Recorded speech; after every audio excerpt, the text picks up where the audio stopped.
नमस्कार, grand news network में आप सभी का स्वागत है और आपके साथ मैं हूं सीमा। अब मेरे साथ देखिए न्यायधानी सहित प्रदेश से जुड़ी हुई खास खबरें।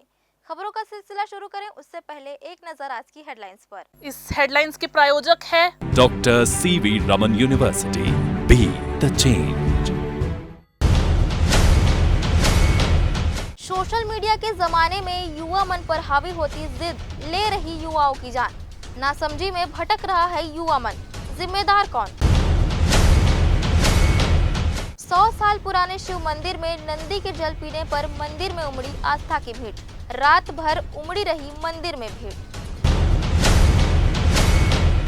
और स्वाइन फ्लू और कोरोना के लिए स्वास्थ्य विभाग ने जारी किया अलर्ट। मरीजों की पुष्टि होने पर तत्काल चिकित्सा उपलब्ध कराने की करे व्यवस्था। बांग्लादेश में हो रहे हिंदुओं पर अत्याचार को लेकर धर्म गुरुओं ने की मीडिया से बात। श्री अखिल भारतीय संत समिति और अखिल भारतीय धर्म समाज ने कहा, हिंदू वेदना सह रहे हैं। बिलासपुर की महत्वपूर्ण खबरों एवं गतिविधियों को जानने के लिए हमारे ग्रैंड न्यूज चैनल के फेसबुक पेज और यूट्यूब चैनल को सब्सक्राइब, लाइक, फॉलो, शेयर जरूर करें। और अब खबरें विस्तार से। बिलासपुर रजिस्ट्री कार्यालय में चोरी की घटना सामने आई है। आपको बता दें, रजिस्ट्री कार्यालय के मुख्य दरवाजे सहित अन्य दरवाजों में लगे 7 तालों को अज्ञात चोरों ने गैस कटर की सहायता से काटकर चोरी की घटना को अंजाम दिया है। जब अधिकारी से इस मामले में पूछा गया तब उन्होंने यह हवाला देते हुए बाइट देने से मना कर दिया कि हमने अपने विभाग के उच्च अधिकारियों को इसकी जानकारी नहीं दी है, अभी कुछ बोल नहीं सकते। साथ ही साथ उन्होंने कहा कि विभाग से पुलिस के पास शिकायत दर्ज करने स्टाफ को भेजा गया है। आपको बता दें, चोरी की घटना की शिकायत दर्ज में देरी करना विभाग की लापरवाही साबित करती है, जबकि विभाग में लोगों के महत्वपूर्ण दस्तावेज होते हैं। लाखों करोड़ों का विभाग में काम प्रत्येक रोज चलता है, जिससे काफी बड़ी घटना हो सकती है। हौसले लगातार बुलंद होते जा रहे हैं। आपको बता दूं, ज्वेलरी शॉप, मकानों सहित अन्य जगहों पर चोरी के वारदात तो होते ही सामने आपको दिखाई नजर आती है, लेकिन एक नया चोरी सामने आया है। इस बार चोरी की घटना रजिस्ट्री कार्यालय के अंदर की गई है। आपको बता दूं, चोरों ने गैस कटर की सहायता से मुख्य दरवाजे का ताला काटते हुए और पूरे ऑफिस में लगे जितने कमरे वहां से कम 7 तालों को काटकर चोरी की घटना को अंजाम दिए हैं। आपको दिखाएंगे, इधर ये आपको दिखाते हैं। यहाँ से काटते हुए चोर अंदर घुसा है और इस दरवाजे का भी ताला काटा गया। ताला काटते हुए चोरों ने अंदर प्रवेश किया और यहाँ से चोरी घटना को अंजाम दिया है। आपको दिखा देते हैं किस तरह से अभी ताले वहाँ पड़े हुए हैं, किस तरह से उन्होंने ताला काटा है। आप देख सकते हैं, ये दिखाते हैं हम आपको। ये देखिए किस तरह से उन्होंने ताला काट कर इस घटना को अंजाम दिया है। गैस कटर की सहायता से तालों को काटा गया है। ताले बिखरे हुए अभी भी पड़े हैं यहाँ पे, आप देख सकते हैं किस तरह से। हालांकि किसी ज़्यादा बड़े चोरी की वारदात को अंजाम नहीं दिया गया, लेकिन कोशिश तो यही की गई थी कि काफ़ी बड़ी यहाँ पे चोरी हो सकती थी, लेकिन चोर आखिर अभी तक के पुलिस विभाग में रजिस्ट्री कार्यालय द्वारा शिकायत दर्ज नहीं किया गया। अभी जब हम अंदर पूछे उनसे तो उन्होंने कहा कि हम भेजे हैं, शिकायत के लिए गए हुए हैं। अब तक इस मामले की शिकायत क्यों नहीं की गई, ये समझ से परे है। जबकि इतना बड़ा विभाग है, लाखों करोड़ों का काम यहाँ पे चलता है, रजिस्ट्री, लेन देन सब चीज़ यहीं से होता है। इसके बावजूद भी इस तरह से लापरवाही कुछ समझ में नहीं आ रही है। कैमरा पर्सन राहुल के साथ पुरुषोत्तम दुबे की रिपोर्ट, CGNN न्यूज़ के लिए। बिलासपुर रतनपुर मुख्य मार्ग पर दुर्घटना में बाइक चालक की ट्रेलर की चपेट में आने से मौत हो गई। दरअसल कोनी थाना क्षेत्र के अंतर्गत एक तेज रफ्तार ट्रेलर ने बाइक सवार को अपनी चपेट में ले लिया। इसके बाद घायल युवक को ट्रेलर चालक ने सड़क किनारे छोड़कर भाग निकला। घायल युवक को सड़क किनारे छोड़ते हुए एक हेल्पर ने इसका वीडियो बना लिया, जो वीडियो वायरल हो रहा है। पूरी घटना तुरगडी पुल के पास की है। पुलिस आरोपी ट्रेलर चालक की तलाश कर रही है। बिलासपुर रतनपुर हाईवे में लगातार हो रही सड़क दुर्घटना को देखते हुए पिछले कुछ समय पहले ही जिला प्रशासन ने यातायात विभाग को इस क्षेत्र में एक्सीडेंट के रोकथाम के लिए दिशा निर्देश दिए थे, जिसके बाद कुछ दिनों के लिए यहां इस पर अमल भी हुआ।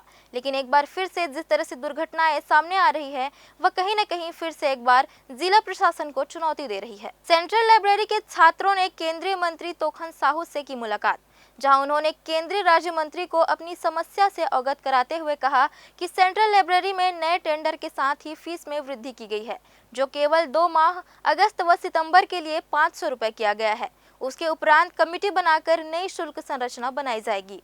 2 महीने बाद फिर से शुल्क की वृद्धि होने की बात कही जा रही है, लिहाजा उसे यथावत रखा जाए। वहीं बीपीएल को मिलने वाली छूट को भी खत्म किया जा रहा है, जिसके मद्देनजर उसे चालू करने की मांग की गई है।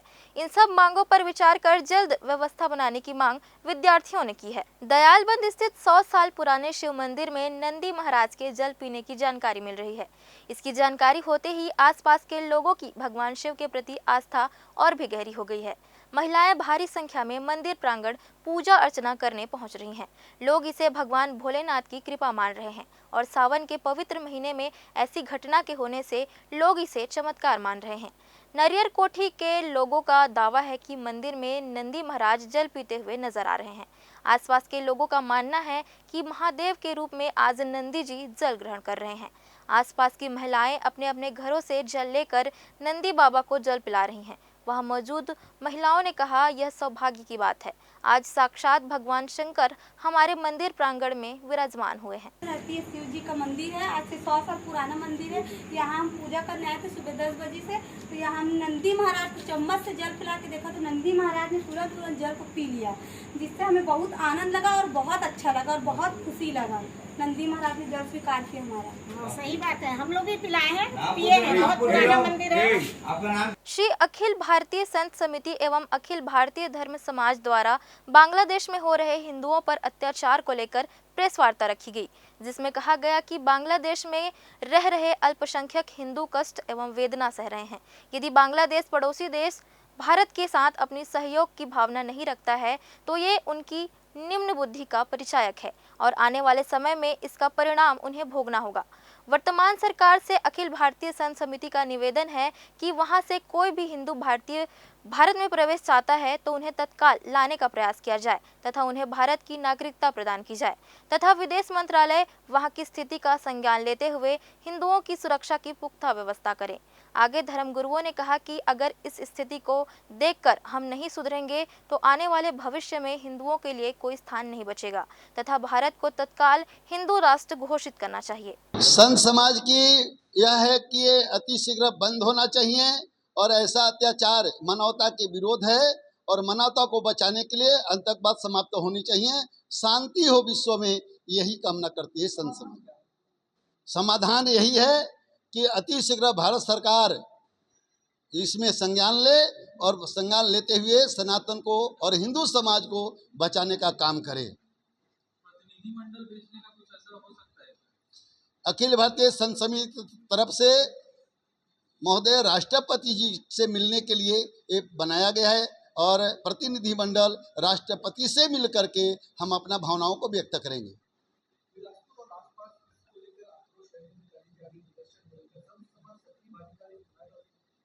संत समाज सनातन को बचाने, क्योंकि सनातन को बचाने का इसलिए संत समाज प्रयास कर रहा है कि सनातन है तो मानवता है। जिस दिन सनातन समाप्त होगा मानवता समाप्त हो जाएगी और देश दुनिया में जो उथल पुथल हो रहा है ये इसका एक उदाहरण है। आपको दिख रहा है, जहाँ सनातन कम हुआ, हिंदू कम हुआ, वहाँ पर अत्याचार आतंकवाद बढ़ जाता है। हिंदुओं के ऊपर, सिखों के ऊपर, बौद्धों के ऊपर, अल्पसंख्यक जो है वहाँ उनके ऊपर जो अत्याचार किया जा रहा है, वहाँ माताओं के साथ बलात्कार, मर्डर, मठ मंदिरों को तोड़ा जा रहा है। इसके विरोध में अखिल भारतीय संत समिति का ये आप सभी मित्रों के साथ चर्चा है और हम लोग संकल्प लिए हैं कि इस प्रकार से अत्याचार बर्दाश्त नहीं किया जाएगा। इसी क्रम में हमारे प्रतिनिधिमंडल राष्ट्रपति जी से, प्रधानमंत्री जी से और उच्च स्तरीय जांच एवं उनका हस्तक्षेप पूर्ण रूप से भारत सरकार उसमें संज्ञान ले और वहाँ से जो आ रहे हैं उनको यहाँ की भारत की नागरिकता उनको प्रदान किया जाए, यही मांग करेंगे। आचार्य दिनेश जी महाराज, पीताम्बरा पीठाधीश्वर, अखिल भारतीय संत समिति। बांग्लादेश में जिस तरह का हालात है, जिस तरह से वहाँ अल्पसंख्यक हिंदुओं को टारगेट किया जा रहा है, उनके मंदिरों को तोड़ा जा रहा है, उनके साथ मारपीट, लूटपाट, अत्याचार किया जा रहा है, उसी को लेकर अभी हमारे बीच कुछ धर्मगुरु मौजूद हैं जिनसे हम बात करेंगे। तो क्या कहेंगे वहाँ की जिस तरह हालात उसको लेकर आप क्या कहेंगे? विडम्बना है, दुख है। इस दुख के घड़ी में बांग्लादेश के तमाम सनातनियों के साथ में आज इस देश का हर नागरिक उनके साथ में है और जैसा जब चाहेगा वैसा करने के लिए यहाँ का नागरिक तैयार है, संत समाज तैयार है। आप क्या कहेंगे सर, जिस तरह से वहाँ हालात है, हिंदुओं को टारगेट किया जा रहा है, मंदिरों को तोड़ा जा रहा है, उसको लेकर क्या मांगे हैं आपकी सरकार से? ये कुछ ऐसे जो ऐसे धर्म को संप्रदाय को मानने वाले हैं, इनका काम ही यही है कि सनातनियों को सताओ, आपस में लड़ाई करो, लड़ो, इनके धर्म बिंदुओं को, मान बिंदुओं को छठ विछत करो, है ना। हमारी भारत सरकार से हम अनुग्रह कर रहे हैं, आग्रह कर रहे हैं कि भारत सरकार इस मामले में तुरंत संज्ञान लेकर के और इनको कठोर दंड देते हुए इनके ऊपर अनुशासनात्मक कार्रवाई की जाए। तो ये थे हमारे जो धर्मगुरु हैं, सनातन धर्मगुरु हैं, उन्होंने बताया कि जिस तरह से वहाँ हालात है, हिंदुओं के साथ जिस तरह से अत्याचार किया जा रहा है, उसको लेकर भारत सरकार भी अपना कदम आगे बढ़ाए और जो वहाँ पे मौजूद हिंदू हैं उनसे भी उनकी मदद करने के लिए एक विशेष पहल करने की ज़रूरत है। कैमरामैन अमर के साथ पुरुषोत्तम दुबे, CGNN न्यूज़। इसी के साथ वक्त हो चला एक छोटे से ब्रेक का। ब्रेक के बाद भी खबरें जारी रहेंगी, बने रहिए ग्रैंड न्यूज़ के साथ।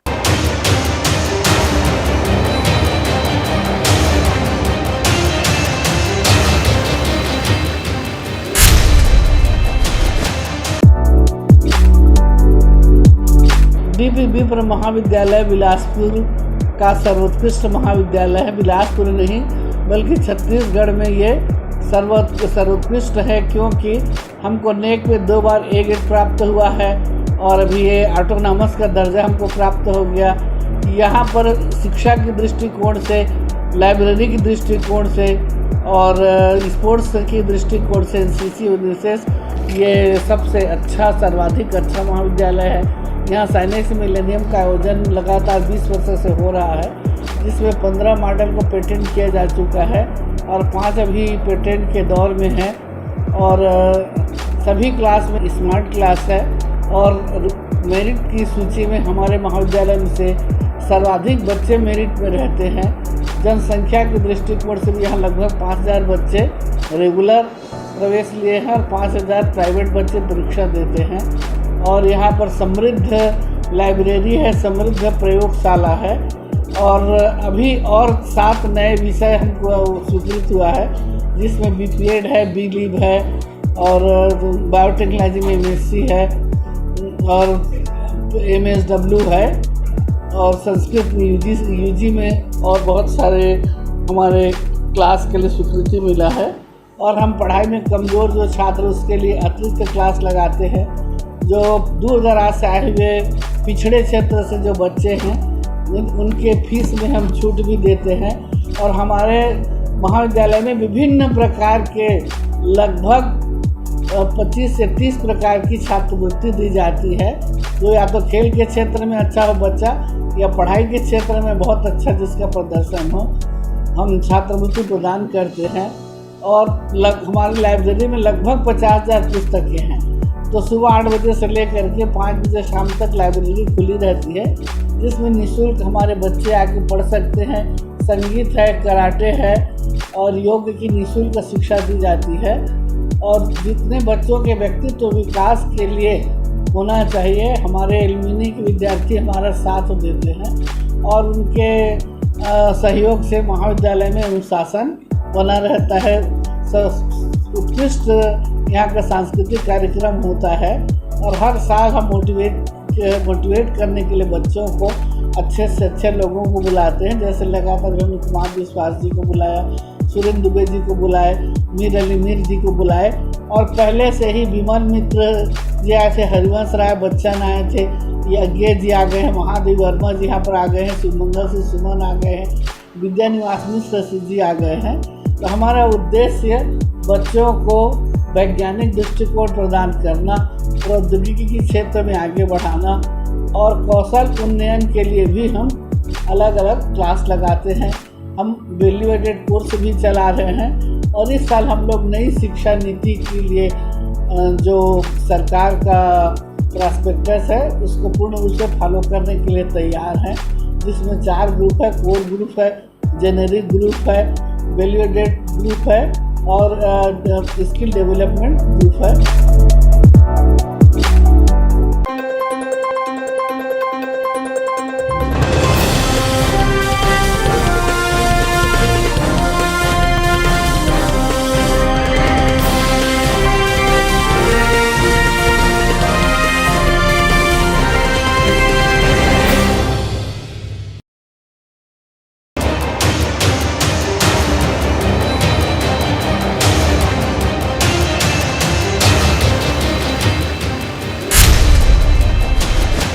Dr. C.V. Raman University offers high-quality education to students, particularly those from difficult geographical areas of central India.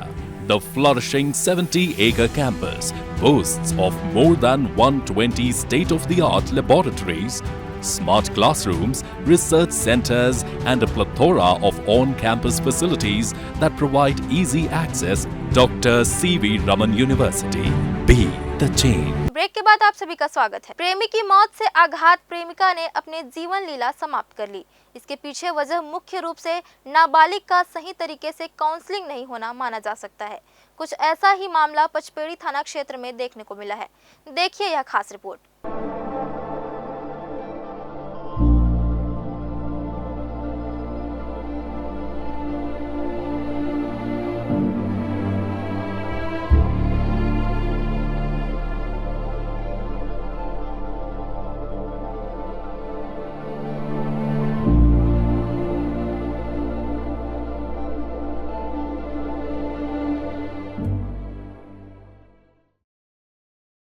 आज के दौर में जहां सोशल मीडिया पूरी तरह से लोगों पर हावी हो चुका है, तो वहीं अब इसकी जिद पे नाबालिग बच्चे भी आ रहे हैं। यही वजह है कि बिना सोचे समझे उनके द्वारा कोई भी कदम उठा लिया जाता है, जिससे परिवार में अफसोस के अलावा और कुछ नहीं बचता।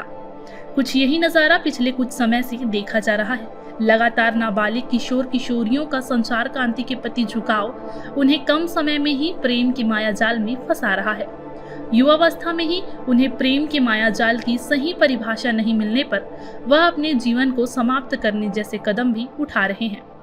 कुछ ऐसा ही मामला मस्तूरी विधानसभा के पचपेड़ी थाना क्षेत्र के ग्राम चिजदा में देखने को मिला है, जहां प्रेमी की मौत से आघात किशोरी ने अपनी जीवन लीला को ही समाप्त कर लिया, क्योंकि नाबालिग किशोर किशोरी को अभी जीवन के उतार चढ़ाव की जानकारी भी नहीं है।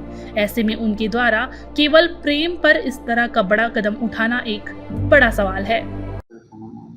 थाना पचपेड़ी क्षेत्र अंतर्गत ग्राम रिजदा से एक नाबालिग बच्ची द्वारा आत्महत्या करने का मामला सामने आया है, जिसमें थाना पचपेड़ी द्वारा मर्ग कायम कर उसकी जांच की जा रही है। उसके आत्महत्या के कारणों की जांच के लिए उसके परिजनों से पूछताछ की जा रही है और वर्तमान में वह जांच में लंबित है। बताया जा रहा है कि दोनों नाबालिग किशोर किशोरी घर से भाग गए थे, लेकिन रायपुर में वह पुलिस के हाथों पकड़े गए और पुलिस ने उन्हें समझाया। इसके बाद उन्हें परिजनों को सौंप दिया, लेकिन उसके बाद भी नाबालिग ने मौत को गले लगा लिया। तो वहीं नाबालिग किशोरी ने भी 2 बार के प्रयास के बाद तीसरी बार फांसी लगाकर आत्महत्या कर ली। इसके बाद पुलिस अब इस दिशा में जाँच कर रही है। एक्चुअली हुआ ऐसा कि लड़के के साथ पहले वो एक बार भागी थी, ठीक है, लड़का पहले सुसाइड कर चुका है, महीना भर हो गया। भले ही नाबालिग किशोर किशोरी ने मौत को गले लगा लिया हो, लेकिन अगर इन्हें सही समय पर सही मार्गदर्शन मिल गया होता तो शायद वे इस तरह का कदम नहीं उठाते। इसलिए जरूरत है अभिभावकों के द्वारा बच्चों को सही दिशा और मार्गदर्शन देने की, ताकि इस तरह की दुखद घटना की पूर्णवर्ती समाज में दोबारा देखने को ना मिले। कैमरामैन राकेश मिश्रा के साथ आलोक अग्रवाल की रिपोर्ट। बिलासपुर जिले के कोटा विधानसभा क्षेत्र से लगे कोरी डैम के पास का पटैता ग्राम पंचायत जाने के लिए मुख्य पुलिया क्षतिग्रस्त हो चुका है। पुलिया में इतने बड़े गड्ढे बन गए हैं जिस पर कभी भी कोई भी दुर्घटना हो सकती है। आपको बता दें कि इस पुलिया से हजारों लोग हर रोज आना जाना करते हैं। उसके बावजूद भी विभाग इस पुलिया की ओर ध्यान नहीं दे रहे हैं। वहां से आने जाने वाले लोगों को काफी दिक्कतों का सामना करना पड़ रहा है। मैं भैया ये बेड़ापाट गाँव से हूँ और यहाँ से रोज़ आना जाना करता हूँ मैं। और यहाँ जो देख रहे हैं आप लोग, पुल टूट चुका है, वहाँ बहुत लोग का गिर जाते हैं। क्या मांग है आपकी? इसको जल्द से जल्द बनवाएं। क्या नाम है? बहुत दिन से है, लेकिन इधर से आते हैं तो कई लोग गड्ढा में धंस जाते हैं और हम भी थोड़ा दिक्कत जाते थे इधर, मतलब कोने से आते जाते थे, अगर फिसल गए तो गाड़ी से गिर जाएंगे ना। आप लोग क्या करते हैं? हम लोग ITI करते हैं, रोज़ यहाँ से आना जाना करते हैं। कहाँ रहते हैं आप?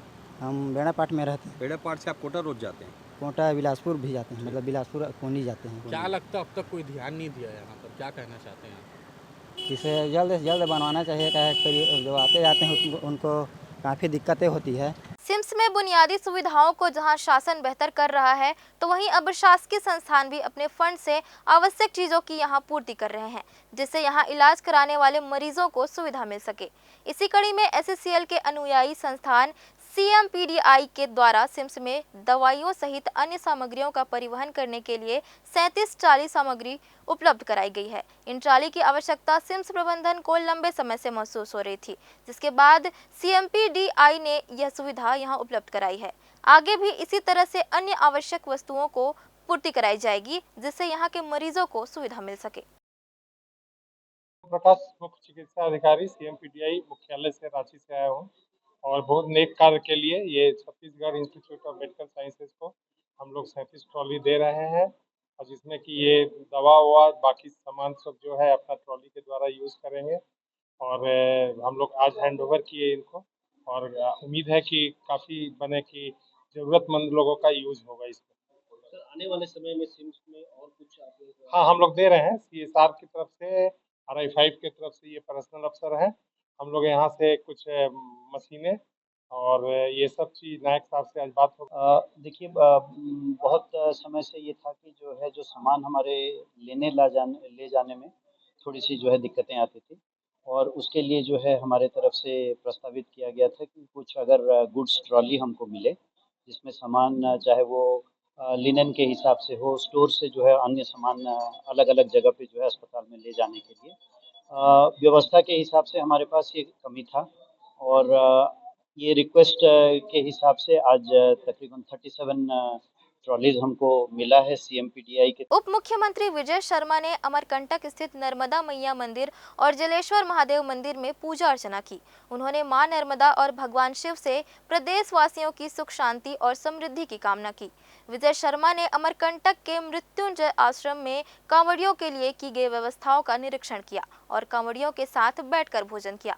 उन्होंने अमरकंटक से भोरमदेव मंदिर तक की 150 किलोमीटर लंबी कांवड़ यात्रा को सुगम और सुरक्षित बनाने के लिए विशेष इंतजाम किए हैं। डायरिया और मलेरिया के बाद अब शहर में स्वाइन फ्लू की दस्तक ने स्वास्थ्य विभाग की चिंता बढ़ा दी है। स्वाइन फ्लू के 8 मरीज जहां बिलासपुर में इलाज करा रहे हैं, तो वहीं 3 मरीजों की मौत हो गई है। स्वाइन फ्लू की बढ़ते मामले को देखते हुए स्वास्थ्य विभाग ने अलर्ट भी जारी किया है, जिसके बाद अब स्वाइन फ्लू और इन्फ्लुएंजा के रोकथाम के लिए समस्त जिला के प्राथमिक स्वास्थ्य चिकित्सालय को निर्देशित कर दिया गया है। इसके अलावा टेस्टिंग भी बढ़ाई जा रही है, ताकि इस बीमारी का लक्षण दिखते ही तत्काल उसका उपचार शुरू किया जा सके। हालांकि स्वास्थ्य विभाग के द्वारा जिस स्थान पर उन्हें तत्काल टेमीफ्लू नामक दवाई दी जा रही है, जिससे बीमारी पर पूरी तरह से रोकथाम किया जा सके। पिछले दिनों जिस तरह से डायरिया और मलेरिया ने अपने पांव पसारे थे, उसे देखते हुए स्वास्थ्य विभाग ने अपनी पूरी तैयारी पूर्व से ही कर ली है। इसके अलावा जांच भी बढ़ा दी है, जिससे बेहतर उपचार मरीजों को मिल सके। अभी तक जो है 3 मौतें की खबर आ चुकी है स्वाइन फ्लू से, जो अपोलो अस्पताल में भर्ती हुए थे, और आज की तारीख में भी वहाँ 8 मरीज अपोलो अस्पताल में भर्ती हैं। जो तीसरी मौत हुई है विजय कुमार सिंह की, उसके जो रिश्तेदार हैं, उसके घर के लोग हैं, वो सब पॉजिटिव हैं। तो अभी स्वाइन फ्लू का चूँकि फैलने का ये मौसम ही रहता है, इस मौसम में स्वाइन फ्लू का वायरस जो है तेज़ी से बढ़ता है और लोगों को प्रभावित करता है, लेकिन इन पर हमारा विभाग नज़र रखे हुए है। उनके सब कॉन्टैक्ट जो है उनको ट्रेस कर रहे हैं, और जो पॉजिटिव पाए गए हैं उनके परिजन, उनको हम लोगों ने टेमीफ्लू दवा उनके घर में पहुंचाई हुई है और उनका उपचार चल रहा है।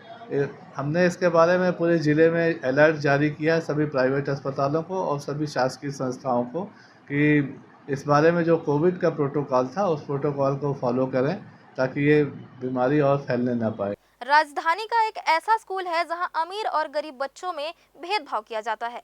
जी हां, हम बात कर रहे हैं रायपुर से लगे नरदहा ग्राम पंचायत स्थित NH Goyal world class school की। यहां अमीर और गरीब बच्चों के लिए अलग अलग बिल्डिंग है। इस स्कूल में अमीर बच्चे सामने बने बड़े भव्य गेट से एंट्री लेते हैं, वहीं गरीब बच्चे स्कूल के पीछे बने छोटे गेट से स्कूल में प्रवेश करते हैं। इस अद्भुत स्कूल के मालिक हैं सुरेश गोयल, जो अपने काले कारनामों के चलते अक्सर चर्चा में बने रहते हैं। नमस्कार, आप देख रहे हैं ग्रैंड न्यूज और मैं हूं आपके साथ सारिका। एक बार फिर से हम आपके लिए ऐसी खास रिपोर्ट लेकर आए हैं जिसे देखकर आप भी एक बार सोचने को मजबूर हो जाएंगे। राजधानी का एक ऐसा स्कूल है जहां अमीर और गरीब बच्चों में भेदभाव किया जाता है। जी हां, हम बात कर रहे हैं रायपुर से लगे नरदहा ग्राम पंचायत स्थित NH Goyal world class school की। यहाँ अमीर और गरीब बच्चों के लिए अलग अलग बिल्डिंग है। इस स्कूल में अमीर बच्चे सामने बने बड़े भव्य गेट से एंट्री लेते हैं, वहीं गरीब बच्चे स्कूल के पीछे बने छोटे गेट से स्कूल में प्रवेश करते हैं। इस अद्भुत स्कूल के मालिक है सुरेश गोयल, जो अपने काले कारनामों से चलते अक्सर चर्चा में बने रहते हैं। RTE कानून की धज्जियां उड़ा रहे निजी स्कूल, NH गोयल स्कूल प्रबंधन कर रहा मनमानी, गरीब बच्चों से प्रबंधन कर रहा भेदभाव, बच्चों के भविष्य से हो रहा खिलवाड़। RTE बच्चों के लिए रखी है अलग व्यवस्था, गरीब बच्चे समान शिक्षा के अधिकार से वंचित, मुख्य द्वार से गरीब बच्चों को प्रवेश की मनाही। कलेक्टर DEO ने किया कार्रवाई का दावा, जिला प्रशासन को है शिकायत का इंतजार। सुरेश गोयल के आतंक से पालक नहीं जुटा पा रहे हिम्मत। NH Goyal world class school प्रबंधन की सोच थर्ड क्लास से भी गई गुजरी है। यहाँ शिक्षा का अधिकार के तहत प्रवेश लेने वाले बच्चों को आम बच्चों से अलग पढ़ाया जाता है। उनके लिए अलग से JD ब्लॉक बनवा रखा है, और तो और उनकी एंट्री के लिए स्कूल के पीछे अलग गेट भी रखा है। इन्हें आम बच्चों की तरह सामने के गेट से एंट्री नहीं मिलती। इससे आप शिक्षा के अधिकार के तहत बच्चों को इस स्कूल में मिलने वाली शिक्षा के स्तर का अंदाजा लगा सकते हैं। वहीं आम बच्चे और RTE से पढ़ने वाले बच्चों के बीच भेदभाव भी पैदा किया जा रहा है। स्कूल प्रबंधन द्वारा बच्चों के साथ भेदभाव करने की पुष्टि हम नहीं बल्कि स्कूल में पढ़ रहे बच्चों के पालक कर रहे हैं। वहीं ये भी जानकारी सामने आई है कि फीस भरने वाले बच्चे अलग और गरीब मजदूर और RTE के बच्चे अलग बिल्डिंग में पढ़ते हैं। इन बच्चों को जिस बिल्डिंग में पढ़ाया जाता है उस बिल्डिंग को JD कहा जाता है। बताते हैं कि इस बिल्डिंग में स्कूल के मजदूर स्टाफ, गांव के स्थानीय गरीब, RTE से चयनित बच्चों को पढ़ाया जाता है। इन बच्चों के पालकों ने कहा कि फीस देने वाले बच्चों से उनके बच्चों की सारी व्यवस्थाएं अलग हैं। NH गोयल में पढ़ते हैं। कौन से क्लास में? क्लास 4। अच्छा, कब से पढ़ रहे हैं? 5-7 साल से। 5 साल, चौथी है तो, है ना? तो उसकी भर्ती क्या RTE के तहत हुई थी? जी सर। अच्छा, तो कैसे पढ़ाई अच्छा होता है NH गोयल में? पढ़ाई में 1-2 बार जाकर देखा हूँ। पढ़ाई तो अलग से पढ़ाई करता है, मतलब वो JD ब्लॉक का अलग है, वहाँ पढ़ता है। ये JD ब्लॉक क्या है? JD ब्लॉक मतलब हम लोग का बच्चे पढ़ते हैं, और वहाँ अलग से और बच्चे जो पैसा देकर पढ़ाते हैं उसका ब्लॉक अलग है। JD ब्लॉक बोलते हैं। और पेरेंट्स मीटिंग में कहा होते? नहीं, वो गेट वाला बता दे, गेट वाला हाँ, वो मेरे बच्चा बन के लिए ना अलग से गेट निकाले जाते, तो गेट में वो सामने इतने चल रहे हैं ना। हाँ, वो't वाला से वो बड़े बच्चा पैसा वाला बच्चा जाती है, वो होती पीछे में जो काला गेट लगे ना, तीसरे गरीब बच्चा। स्कूल में पढ़ रहे बच्चों के पालकों ने इस बात की पुष्टि की है कि स्कूल स्टाफ, मजदूर और गांव के गरीब बच्चे सहित RTE के बच्चों के बिल्डिंग अन्य बच्चों से अलग है। यह कथित समाज सेवी सुरेश गोयल की मानव सेवा का ही उदाहरण है, जो गरीबों को कुछ भी नहीं समझते और उनके लिए अपने मन में घृणा भाव रखते हैं। वहीं इस गंभीर मामले में रायपुर कलेक्टर गौरव सिंह का कहना है कि वैसे तो शिक्षा के अधिकार का उद्देश्य गरीब व वंचित तबके के बच्चों को स्कूलों में बगैर किसी भेदभाव के पढ़ाने लिखाने का अधिकार प्रदान करना है, लेकिन NH गोयल स्कूल प्रबंधन की RTE के बच्चों के प्रति इस तरह भेदभाव व ओछी सोच निश्चित रूप से जांच का विषय है। पालकों द्वारा इस विषय पर शिकायत करने पर स्कूल प्रबंधन के खिलाफ कार्रवाई की जाएगी। देखिए, माननीय मुख्यमंत्री जी का हम सबको निर्देश है कि लोगों को सुना जाए, उनकी समस्याओं को निराकृत किया जाए। उसी दिशा में सोमवार को हम लोग बृहद स्तर पर जनदर्शन होता है। बाकी 5 दिन हमारे अधिकारी जनदर्शन कक्ष में बैठते हैं और समस्याओं को सुनते हैं। नशा मुक्ति क्लब दानेगढ़ स्कूल में जो है बच्चों को शपथ ग्रहण दिलाया गया था, केंद्रीय मंत्री भी जुड़े हुए थे, क्या कुछ कहना संदेश देना चाहेंगे? संदेश यही है, बच्चों को ही नहीं सबके लिए है कि ये जो मादक पदार्थों का उपभोग है वो व्यक्तिगत रूप से, सामाजिक रूप से, राष्ट्रीय स्तर पर, हर स्तर पर नुकसान पहुंचाता है। इसलिए इन चीज़ों से जितनी दूरी बनाएंगे, व्यक्तिगत रूप से भी स्वस्थ रहेंगे, सामाजिक व्यवस्था भी अच्छी बनी रहेगी और देश के निर्माण में भी सहयोग करेंगे। मामला आया है एनएच स्कूल में आरआईटी के बच्चे को पक्षपात किया जाता है, तो पालक लोग उनका कहना है, तो उसको लेकर क्या कुछ कहेंगे? मेरे पास ऐसा कोई विषय नहीं है, जब आएंगे जांच की जाएगी और कार्रवाई होगी। वहीं गरीब बच्चों के साथ एनएच गोयल स्कूल द्वारा किए जा रहे अन्याय व पक्षपात के विरुद्ध ग्रैंड न्यूज सामने आया है। जब इस गंभीर मामले में ग्रैंड न्यूज ने जिला शिक्षा अधिकारी विजय खंडेलवाल से चर्चा की तो उन्होंने बताया कि आरटी के तहत प्रवेशित बच्चे भले ही आर्थिक रूप से कमजोर होते हैं, लेकिन उनमें प्रतिभा की कमी नहीं होती। जो बच्चे किसी कारणवश औसत स्तर पर पहुंच जाते हैं, उन्हें प्रोत्साहित करते हुए बेहतर शिक्षा दें। लेकिन एनएच गोयल स्कूल प्रबंधन द्वारा बच्चों से किए जा रहे हीन भावना व पक्षपात न्याय संगत नहीं है। जिला शिक्षा अधिकारी ने बहुत जल्द इस विषय पर प्रबंधन के खिलाफ उचित कार्रवाई का दावा किया है। नहीं, एक्चुअली ऐसा नहीं है। फिर भी अगर ऐसी कोई बात है तो मैं इसकी पड़ताल करवाता हूँ। भारत सरकार ने शिक्षा का अधिकार कानून इस उद्देश्य से लागू किया था कि गरीब व मध्यम वर्ग के बच्चों को भी अच्छे स्कूलों में बेहतर शिक्षा मिले और उनका जीवन स्तर भी ऊंचा उठ सके। इस कानून के तहत सरकारी के अलावा निजी स्कूलों को भी शासन द्वारा निर्धारित संख्या में गरीब बच्चों को प्रवेश देना अनिवार्य होता है। ऐसे बच्चों की फीस का खर्च सरकार वहन करती है, लेकिन अक्सर ये देखा जाता है कि मजबूरी में बड़े स्कूल गरीब बच्चों को प्रवेश तो दे देते हैं, लेकिन उनके साथ स्कूल में उपेक्षित व्यवहार किया जाता है। सब कुछ जानते हुए भी पालक इसलिए कुछ नहीं कह पाते कि उन्हें अपने बच्चों के भविष्य की चिंता होती है। कुछ पालक शिकायत की हिम्मत भी जुटाते हैं तो जिम्मेदार अधिकारी कार्रवाई इसलिए नहीं कर पाते क्योंकि ऐसे स्कूलों के संचालक सुरेश गोयल या अन्य बड़े राजनीतिक पहुंच वाले लोग होते हैं, जिस पर हाथ डालना अफसरों के लिए मुश्किल काम होता है। ऐसी स्थिति में शिक्षा का अधिकार कानून अपने उद्देश्यों से सफल होता नजर नहीं आ रहा है। Bureau report, grand news.